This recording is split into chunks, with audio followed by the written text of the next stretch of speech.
इसलिए कृष्ण के बारे में भी हमने बहुत गलतफहमी फैलाई है, आपके शत्रु ने नहीं फैलाई है। कृष्ण कौन थे? कृष्ण आज के परिप्रेक्ष्य में देखेंगे तो दुनिया का उतना बड़ा फिलोसोफर पैदा ही नहीं हुआ, जो अपनी बातों से, अपने लॉजिक से, तर्क से महाभारत के मैदान में,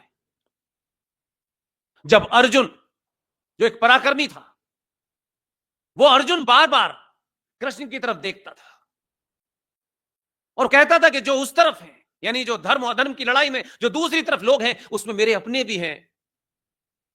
बार बार कृष्ण जी की तरफ मेरे अपने भी हैं, मेरे रिश्तेदार हैं, मेरे भाई बहन और लोग भी उधर हैं, मैं कैसे उठाऊं? उस कृष्ण ने इतनी बड़ी फिलॉसफी दी, पूरा वो घोष उन्होंने बोला महाभारत के मैदान में। और अर्जुन जो थोड़ी डगमगा रहे थे, अपनी बातों से, तर्कों से, लॉजिक से, फैक्ट के साथ ऐसा करा कि तेरा ये धर्म और अधर्म की लड़ाई है अर्जुन, तेरा कर्तव्य कहता है कि जो अधर्म के साथ है, अगर वहां तेरे अपने भी हैं, धनुष बाण उठा और नाश कर, यही तेरा धर्म है।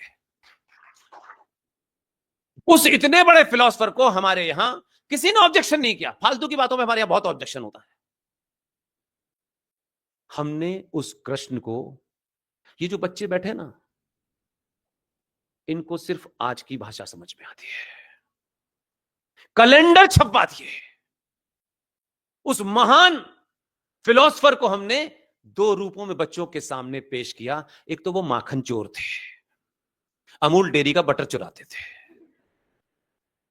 और दूसरा क्या बताया हमने? मतलब आप सोचो कि हमने क्या पेश किया, जाने किसका स्वार्थ होगा, किसकी नौटंकी होगी कि दुकान से कैलेंडर छापो, बताओ जब भी होता है वो माखन चोर थे। भाई यही कर रहे थे क्या? एक दूसरी तस्वीर भी आती है जो मुझे ताज्जुब लगता है कि कभी इस तरफ क्यों नहीं किसी का ध्यान जाता। दुनिया में इतने प्रपंच हो रहे हैं, एक कैलेंडर पे एक तस्वीर होती है, वो बच्चा जिसने आज की दुनिया देखी है, वो मेरी फिलॉसफी नहीं जानता, आपको नहीं जानता, वो बच्चा कह रहा है ये भगवान, इन्हीं को मां हमारी पूछती है, यही आदर्शवादी हैं, ये नीचे महिलाएं नहा रही हैं, उनके कपड़े लेके ऊपर बैठ गए। क्या मैसेज है आपका? इसका विरोध नहीं हुआ, उसका संदर्भ बच्चे को पता नहीं है, आपको आप क्यों संदर्भ समझाना चाहते हैं? मैं कहता हूं ये कैलेंडर बनाने ही क्यों है भाई? महाभारत में उद्घोष होता हुआ उसका वो बताएं तो उसको अंदर वो पीड़ा होगी, वो बनेगा पुरुषार्थी। इसलिए जिन परिस्थितियों से आप लड़ रहे हैं उसमें 99% आपकी गड़ी हुई है। वो शत्रु रोज आपको बताता है कि आप कौन है, आप नहीं जानना चाहते तो उसका कोई इलाज नहीं है। फिर हमारे यहां ये भी हमको बाद में पता चला, ये तो हमें पता है कि भाई ये जो राष्ट्र है, ये भारत जो है, हजारों करोड़ों साल पुराना है। इसको हम देश भी कहते हैं, कुछ लोग राष्ट्र भी कहते हैं, और कुछ लोग राष्ट्र और देश को मिला देते हैं। राष्ट्र और देश दो अलग अलग चीजें हैं। भारत कई बार टूटा, आज भी पाकिस्तान बना, बांग्लादेश बना, अफगानिस्तान बना, जाने क्या क्या बन गया। ये देश और राष्ट्र में बहुत थोड़ा सा फर्क है, दोनों एक चीज नहीं है, और दोनों को एक माना तो कितना बड़ा जघन्य अपराध हुआ। मैं वहां ले जाना चाहता हूं आपको।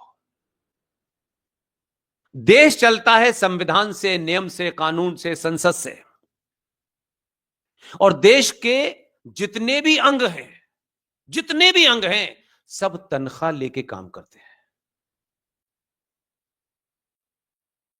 शिक्षक भी तनख्वाह लेता है, सैनिक भी तनख्वाह लेता है, प्रधानमंत्री भी तनख्वाह लेता है, एमपी भी तनख्वाह लेता है, पुलिस भी तनख्वाह लेती है, सैनिक भी तनख्वाह लेता है, जज साहब भी तनख्वाह लेते हैं।